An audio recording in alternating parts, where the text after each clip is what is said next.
जब से आदि पुरुष का टीजर रिलीज हुआ है तब से लेकर अभी तक कई सारे लोगों ने कई सारे वीएफएक्स को लेकर इसके ऊपर बात कर ली, लेकिन वीएफएक्स से हटकर भी इसमें कई सारे प्रॉब्लम्स हैं। तो इस वीडियो में हम उसकी बात करेंगे और वीएफएक्स से रिलेटेड एक फन फैक्ट, दो फन फैक्ट। पूरे टीजर में 1 मिनट 45 सेकंड के इस टीजर में हमें तकरीबन 35 से 40 शॉट्स देखने को मिलते हैं और उनमें से कोई भी असली नहीं है।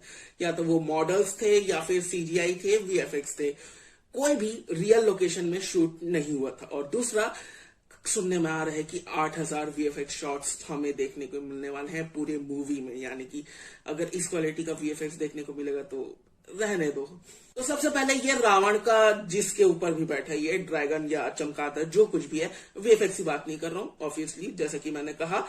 इसकी फिजिक्स की बात करते हैं। अगर हम घोड़े के ऊपर बैठते हैं या हाथी के ऊपर भी बैठते हैं तो फिजिक्स काम आता है।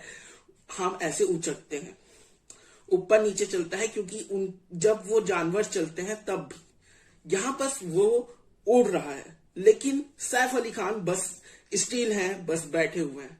वो फिजिक्स कहाँ है? ये ऊपर नीचे होने वाला फिजिक्स कहाँ है? क्या ओम राउत ने जैसा कहा कि बिग स्क्रीन में सब सही दिखेगा, तो क्या ये फिजिक्स या ये भी अपने आप ठीक हो जाएगा 3D में जब हम देखने जाएंगे बड़े पर्दे पे? क्योंकि मोबाइल के स्क्रीन पे तो बड़ा इलॉजिकल लग रहा है। इसके बाद हमारे हनुमान जी, नहीं, कॉस्ट्यूम के ऊपर भी बात नहीं करेंगे, वो सबको पता चल गया अभी तक। ये जो मुंह फैला के बैठे हैं ना, क्या ये भी ठीक हो जाएगा अपने आप 3D में जब हम देखने जाएंगे बड़े स्क्रीन पे? जो मेकअप नहीं किया गया है उनके मुंह में हवा भर दी गई है, क्या ये भी अपने आप बिग स्क्रीन में ठीक हो जाएगा या उसके लिए रीशूट्स करने पड़ेंगे? ओम राउत जी, मैं जवाब चाहता हूं। उसके बाद इस शॉट में जहां पर हमें रावण हमारी तरफ चलते हुए आते हुए दिखता है, उसके पीछे एक महल है जो कि मैं मान के चल रहा हूं कि ये लंका है, लंका का महल है, जो कि कायदे से सोने की होनी चाहिए, जो कि बिल्कुल भी नहीं लग रही है। कहीं कहीं दूर दूर तक कोई सोने की लंका नहीं लग रही। इसके ऊपर से मैं इस महल के डिजाइन की बात तो बिल्कुल नहीं करूंगा क्योंकि पता नहीं। तो क्या ओम राउत जी ये भी थिएटर में जब हम जाएंगे 3D चश्मा लगा देखेंगे अपने आप सोने का महल बन जाएगा या क्या होने वाला है इसका? बस सवाल है। बाकी थिएटर्स में तो हम देख ही लेंगे कि कितना सही होता है और कितना गलत और कितने बड़े पर्दे के लिए ये मूवी बनी है। उसके बाद ये वाला सीन जहां पर श्री राम, हनुमान और लक्ष्मण एक साथ आ रहे हैं, उसके पीछे से पूरी वानर सेना हमारे सामने आ रही है, बिल्कुल स्टाइलिश वे में, एकदम स्लोमो वॉक पे। लाइटनिंग यहां से लाइटनिंग आ रही है, सूरज निकला हुआ है, लेकिन यहां पर पूरा जगमगाता हुआ लाइटनिंग पड़ रही है। कैसे? यहां तो परछाई होनी चाहिए ना। क्या ये भी अपने आप थिएटर्स में जाने के बाद ठीक हो जाएगा?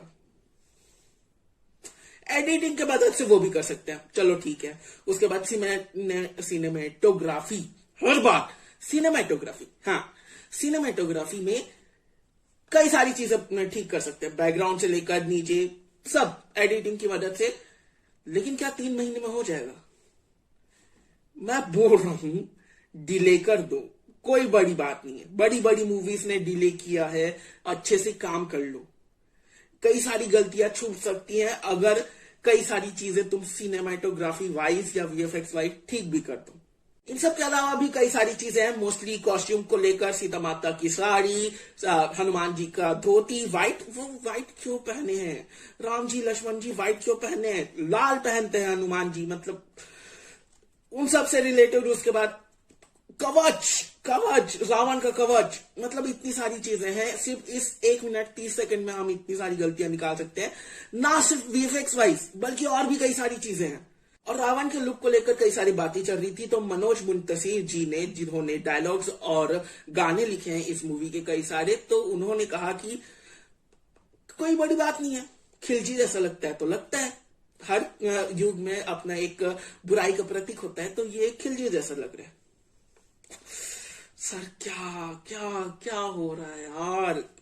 मैं कसम से इन सब बैकलैश के बाद ना एक मैच्योर जवाब चाह रहा था कि शायद ये कह देंगे कि हम और काम करेंगे, लेकिन ये तो आउटराइट मना कर रहे हैं कि नहीं ये सही है, तुम गलत हो। क्या बात, क्या बात। तो ये मेरे ओपिनियन से मैं बहुत ज्यादा बहुत ज्यादा डिसअपॉइंटेड हुआ हूं, क्योंकि तानाजी देखने के बाद मैं ओम राउत से बहुत ज्यादा उम्मीदें लगा के बैठा था, और आदि पुरुष रामायण के ऊपर बेस्ड होने वाली है, प्रभास राम बने हैं, सैफ अली खान रावण। मैं बहुत ज्यादा एक्साइटेड हो गया था और एकदम बहुत गंदे तरीके से डिसअपॉइंटेड हुआ। उसके बाद ये सब बैकलैश मिलने के बाद भी इनके जैसे जवाब आ रहे हैं ना, जैसे उत्तर आ रहे हैं, मेरा और दिमाग खराब हो रहा है, और मैं गलतियां चाह कर भी इग्नोर नहीं कर पा रहा हूं इन लोगों की ऐसे स्टेटमेंट्स की वजह से।